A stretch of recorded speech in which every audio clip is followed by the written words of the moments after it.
मोदी सरकार के तीसरे बजट में वित्त मंत्री ने सरकार की जिन 19 प्राथमिकताओं का जिक्र किया, उसमें विकसित भारत के लिए रोजगार, महंगाई नियंत्रण, कृषि, महिला युवा विकास के साथ साथ मध्यम वर्ग के लिए पहली बार सकारात्मक सोच सामने आई। बावजूद इसके विपक्षी दल किसी न किसी बहाने उनका विरोध करते हुए संसद में हंगामा बरपा रहे हैं। सभी क्षेत्रों के लिए न्यायसंगत एवं विकास योजनाओं के बावजूद विरोध हो रहा है। विपक्षी दल इस आरोप के सहारे बजट का विरोध कर रहे हैं और कह रहे हैं कि अन्य राज्यों के साथ भेदभाव किया गया है। इस विरोध का आधार बिहार और आंध्र प्रदेश की विभिन्न विकास परियोजनाओं के लिए विशेष घोषणाएं के साथ साथ न्यूनतम समर्थन मूल्य की वैधानिक गारंटी और अन्य मांगों को लेकर किसी तरह की घोषणा न करने के मुद्दे हैं। विपक्षी दल किसान आंदोलन को उग्र करने के प्रयास करेंगे। ऐसा इसलिए भी लग रहा है कि अभी नेता प्रतिपक्ष राहुल गांधी से नई दिल्ली में मुलाकात करने के बाद किसान नेताओं ने साफ भी कर दिया कि दिल्ली मार्च का उनका कार्यक्रम जारी रहेगा।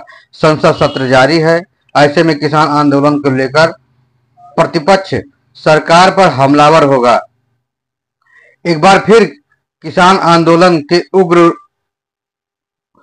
रूप होने की संभावनाएं हैं, जिससे आम आदमी को भारी परेशानियों का सामना करना पड़ सकता है। सुप्रीम कोर्ट ने किसान आंदोलन से जुड़े मामले की सुनवाई करते हुए पंजाब हरियाणा से सटे शंभू बॉर्डर पर यथास्थिति बनाए रखने का औचित्यपूर्ण आदेश भी दिया है। सुप्रीम कोर्ट की यह टिप्पणी अहम है कि एक तटस्थ मध्यस्थ की आवश्यकता है जो सरकार और किसानों के बीच विश्वास कायम कर सके। सुप्रीम कोर्ट ने इसके लिए स्वतंत्र विशेषज्ञों की एक कमेटी बनाने का प्रस्ताव भी दिया। प्रश्न है कि कांग्रेस और अन्य विपक्षी दल न्यायालय के इस महत्वपूर्ण सुझाव को आकार देने की बजाय किसान आंदोलन को उग्र करने की मंशा रखते हुए अराजक माहौल ही क्यों बनाना चाहते हैं? क्यों अव्यवस्था फैलाना चाहते हैं? ये बहुत बड़ी बात है। निश्चित ही शंभू बॉर्डर खोले जाने पर कानून व्यवस्था को लेकर संकट की स्थिति उत्पन्न हो सकती है। यह बात सही है कि शंभू बॉर्डर खोले जाने से आंदोलनरत किसानों के दिल्ली कूच की राह खुल सकती है। आंदोलनरत किसान संगठन पहले ही ऐलान कर चुके हैं कि जब भी सीमाएं खुलेंगी, किसान ट्रैक्टर टालियों के साथ दिल्ली की ओर बढ़ेंगे। शीर्ष अदालत हरियाणा सरकार की उस याचिका पर सुनवाई कर रही है जिसमें उच्च न्यायालय के उस आदेश की चुनौती दी गई है जिसमें उसे एक सप्ताह के भीतर अंबाला के पास शंभू सीमा पर बैरिकेड्स हटाने के लिए कहा गया था, जहां किसान 13 फरवरी से डेरा डाले हुए हैं। अब प्रश्न उठता है कि किसान आखिर आंदोलन ही क्यों चाहते हैं, उसका समाधान क्यों नहीं चाहते हैं? केंद्र सरकार और विपक्षी दलों को मिलकर इस विकट समस्या का समाधान निकालने के लिए कोई सार्थक पहल भी होनी चाहिए और प्रयास भी होना चाहिए। किसानों के भरोसे को जीतने की कोशिश होनी चाहिए, लेकिन नेशनल हाईवे पर जेसीबी और बख्तरबंद ट्रैक्टर टाली की इजाजत तो इस समस्या का समाधान नहीं है। सुप्रीम कोर्ट ने विशेषज्ञों की समिति के जरिए बातचीत का जो प्रस्ताव दिया है, उस पर सरकार की प्रतिक्रिया आनी बाकी है, लेकिन दोनों पक्षों को ही आंदोलन खत्म करने के लिए बातचीत के माध्यम से समाधान का रास्ता निकालने की पहल करनी ही होगी। किसान आंदोलन के उग्र रूप को भी यह देश देख चुका है। भारी नुकसान हुआ है। किसानों की समस्याएं अपनी जगह है और इसकी आड़ में राजनीति करना अपनी जगह है।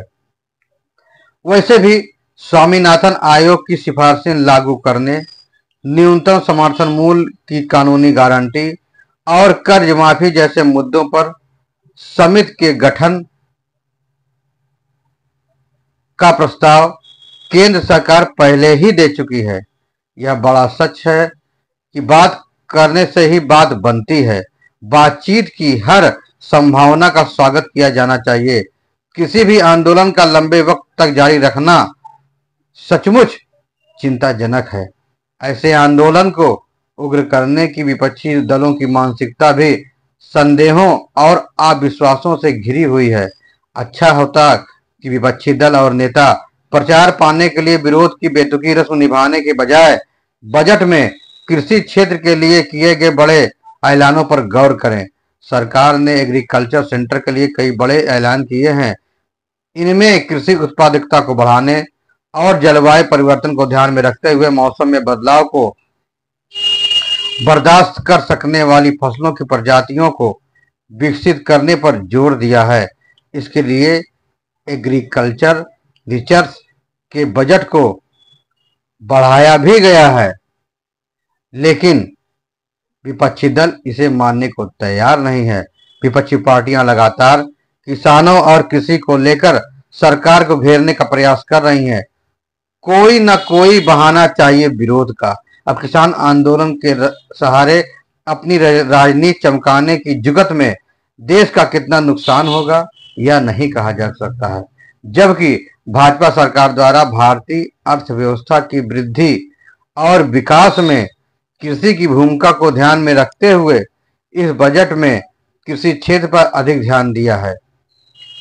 कृषि में उत्पादकता, किसानों के हितों, कृषि की सुदृढ़ता को बढ़ाना बजट द्वारा निर्धारित शीर्ष प्राथमिकताओं में से एक है।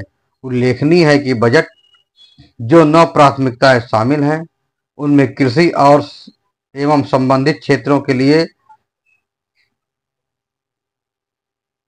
1.5 लाख करोड़ के आवंटन से खेती किसानी की दशा दिशा सुधारने की आस बढ़ी है।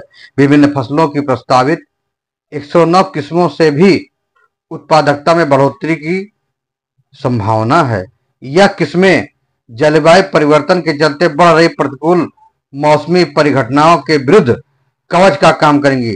दलहन तिलहन को प्राथमिकता डिजिटल क्रॉप सर्वे के अतिरिक्त किसान उत्पादक संघों यानी एफपीओ एवं भंडारण और आपूर्ति श्रृंखला पर ध्यान देने जैसे उपज को पहुंचने वाले नुकसान को घटाने और कीमतों में अस्थायित्व सुनिश्चित करेंगे। ग्रामीण विकास के लिए लगभग 2.5 लाख करोड़ की बड़ी राशि आवंटित की गई है। भले ही सरकार ने सीधे तौर पर बजट में किसानों की आय बढ़ाने और एमएसपी पर खरीद सुनिश्चित न किए जाने से किसानों को निराशा तो हुई है, लेकिन बजट में तिलहन में आत्मनिर्भरता, सब्जी उत्पादन केंद्र विकसित करने और खेती के लिए डिजिटल इंफ्रास्ट्रक्चर के विकास की बात कही गई है। विशेषज्ञों के मुताबिक इस बजट से आने वाले समय में एग्रीकल्चर सेंटर की विकास की रफ्तार बढ़ाने में मदद मिलेगी, जो सीधे तौर पर किसानों की आय भी बढ़ाएगा एवं उन्नत कृषि को प्रोत्साहन भी देगा। असल में न्यूनतम समर्थन मूल्य, जिसे हम एमएसपी की कहते हैं, की वैधानिक गारंटी है और अन्य मांगे राजनीतिक मुद्दे बन गए हैं, जिसके चलते हो रहा आंदोलन न केवल किसानों के लिए बल्कि आम जनता के लिए भी परेशानी का सबब है। यदि सरकार ने धान का उत्पादन करने वाले किसानों के लिए एमएसपी को बढ़ाकर 2300 कर दिया है, जो स्वागत योग्य है।